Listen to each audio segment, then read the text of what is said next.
baik itu dari gubernur sampai dengan jajarannya, harus dipanggil agar kasus ini bisa terkuak. Terkait hal itu, Pak. Pesanan siapa itu?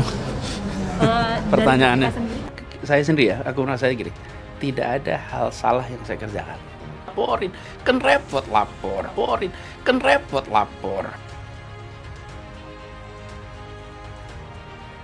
Setelah dilakukan serangkaian kegiatan penyelidikan, maka kemudian ditemukan adanya 2 bukti permulaan yang cukup. Oleh karena itu, KPK saat ini sedang melakukan kegiatan penyidikan dugaan tindak pidana korupsi terkait dengan pengadaan tanah di Munjul, Kelurahan Pondok Rangon, Kecamatan Cipayung, Kota Jakarta Timur, Provinsi DKI Jakarta tahun anggaran 2019. Saat ini kami belum dapat menyampaikan detail kasusnya, kemudian juga pihak-pihak yang telah ditetapkan sebagai tersangka, termasuk juga pasal-pasal sangkaan, karena tentu nanti pada waktunya setelah proses penyidikan ini diselesaikan dan telah dilakukan upaya paksa, baik itu penangkapan maupun penahanan terhadap pihak-pihak yang telah ditetapkan sebagai tersangka dimaksud, kami akan menyampaikan secara utuh dan lengkap konstruksi perkara ini, termasuk juga tentu pihak-pihak yang telah ditetapkan sebagai tersangka, pasal-pasalnya, dan kemudian alat bukti apa yang telah kami peroleh di dalam proses kegiatan penyidikan ini.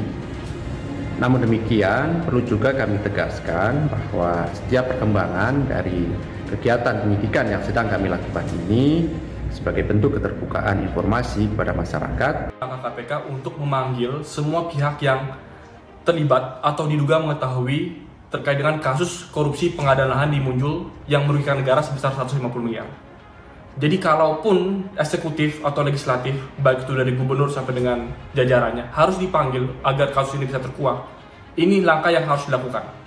Apalagi kita mengingat bahwa kerugian negara yang muncul dari korupsi lahan ini adalah 150 miliar. Gini aja, kalau laporan ya ke KPK semua, banyak orang dilaporin ke KPK.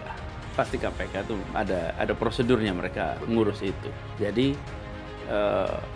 kira-kira KPK ngurus. Dan itu juga, kalau orang tuh kalau nulis laporan tuh kan bisa aja laporan. Tapi masalahnya ada dasarnya enggak. Saya sendiri ya, aku merasa gini, tidak ada hal salah yang saya kerjakan. Laporin, kan repot lapor.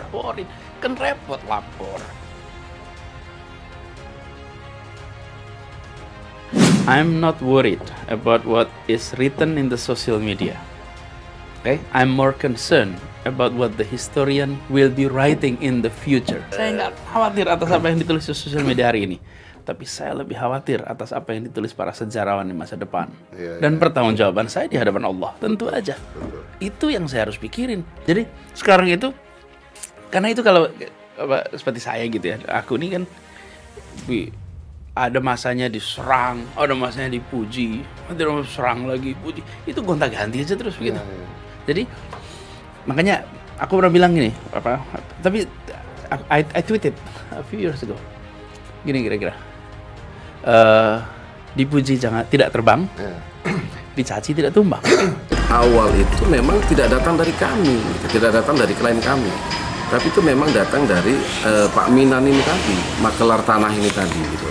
Apakah kemudian dia sudah ada komunikasi dengan pihak Saranajaya atau seperti apa, atau yang disebut dengan kong kali kong itu kami tidak mengetahui ya secara pasti. Artinya kalau tahu itu seperti apa kemudian? Ya, kalau tahu seperti itu tentu kami tidak akan meneruskan ya, tidak akan melakukan follow up hingga akhirnya mengantarkan klien kami menjadi tersangka di KPK. Tugas kami sebagai Pemprov adalah mengajak kita semua untuk selalu membiasakan menggunakan azas praduga tak bersalah, memberi kesempatan semua pihak pemeriksa, pihak aparat dapat bekerja sebaik-baiknya sesuai dengan aturan ketentuannya, memiliki integritas agar adil. Tentu bagi semua yang terlibat juga harus memberikan keterangan sebaik-baiknya, seterang-terangnya, sesuai fakta dan data, tidak perlu ditutupi.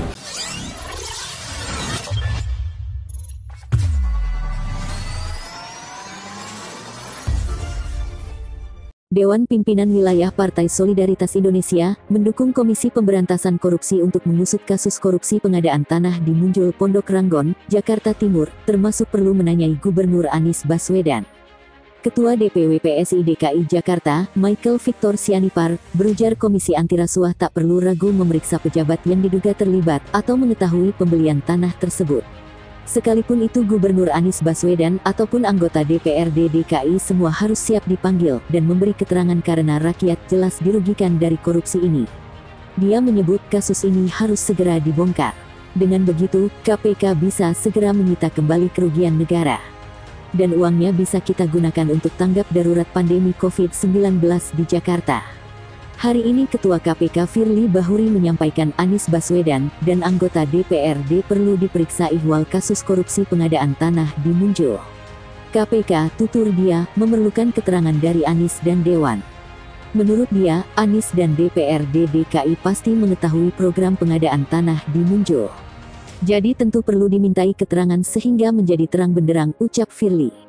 KPK telah menetapkan 3 orang dan 1 perusahaan menjadi tersangka kasus korupsi pengadaan tanah di Munjul.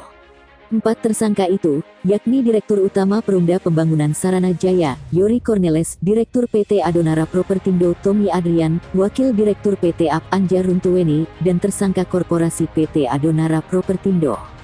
Ketua KPK Firly Bahuri bicara soal kemungkinan diperlukannya keterangan Gubernur DKI Jakarta Anies Baswedan terkait kasus dugaan korupsi pengadaan lahan di Munjul, Kecamatan Cipayung, Jakarta Timur. Anies disebut memahami penyusunan APBD DKI. Dalam penyusunan program anggaran APBD DKI, tentu Gubernur DKI sangat memahami, begitu juga koleganya di DPRD DKI yang memiliki tugas kewenangan menetapkan RAPBD menjadi APBD mestinya tahu akan alokasi anggaran pengadaan lahan DKI. Jadi perlu dimintai keterangan sehingga menjadi terang benderang, kata Firly. Firly mengatakan KPK akan mengungkap semua pihak yang diduga terlibat dalam kasus ini. KPK, kata Firly, tak akan pandang bulu dalam memberantas korupsi di Indonesia. Kita akan ungkap semua pihak yang diduga terlibat baik dari kalangan legislatif dan eksekutif. Anggaran pengadaan lahan sangat besar kerugian negaranya. Jadi siapapun pelakunya yang terlibat dengan bukti yang cukup, kami tidak akan pandang bulu karena itu prinsip kerja KPK, jelas Firly. KPK sangat memahami keinginan masyarakat agar perkara-perkara dugaan korupsi bisa diselesaikan secara tuntas dengan kepastian hukum, menimbulkan rasa keadilan dan kemanfaatan bagi masyarakat karenanya penyidikan masih berlangsung. Selanjutnya, Firly menyebut KPK bekerja berdasarkan bukti yang cukup guna mengungkap sebuah perkara. Firly menyebut KPK tidak akan menetapkan tersangka tanpa bukti yang cukup. KPK bekerja dengan dasar bukti yang cukup dan kecukupan bukti. Untuk itu, KPK harus bekerja mencari dan mengumpulkan bukti-bukti guna membuat terangnya peristiwa pidana dan dengan bukti-bukti tersebut menemukan tersangkanya. Hal ini perlu karena KPK menjunjung tinggi asas-asas tugas pokok KPK, kepentingan umum, kepastian hukum, keadilan, transparan, akuntabel, proporsional, dan menjunjung tinggi hak asasi manusia. Tidak boleh menetapkan tersangka tanpa bukti yang cukup dan setiap tersangka memiliki hak untuk mendapat pemeriksaan dengan cepat dan segera diajukan ke peradilan. Sebelumnya, KPK telah menetapkan 5 tersangka dalam kasus ini. Salah satu tersangka tersebut adalah mantan Direktur Utama Sarana Jaya, Yori Cornelis Pinontoan. Akhir-akhir ini, KPK juga menetapkan Direktur PT ABAM, Aldira Berkah Abadi Makmur, Rudi Hartono Iskandar sebagai tersangka. Tersangka selanjutnya adalah Direktur PT Adonara Propertindo Tommy Adrian dan Wakil Direktur PT Adonara Propertindo Anja Runtuweni. Lalu ada satu lagi yang dijerat sebagai tersangka, yaitu korporasi atas nama PT Adonara Propertindo. Mereka diduga melakukan korupsi pengadaan tanah di Pondok Rangon, Jakarta Timur, tahun anggaran 2019. Kasus dugaan korupsi ini mengakibatkan kerugian keuangan negara sekitar 152,5 miliar rupiah. Mereka disangkakan melanggar Pasal 2 Ayat 1 atau Pasal 3 UU Pemberantasan Tipikor Junto Pasal 55 Ayat 1 Pertama KUHP. Perkara dugaan korupsi pengadaan lahan di DKI itu muncul ke permukaan setelah adanya dokumen resmi KPK yang mencantumkan sejumlah nama tersangka. Belakangan, Gubernur DKI Jakarta Anies Baswedan menonaktifkan Yori dari jabatannya itu.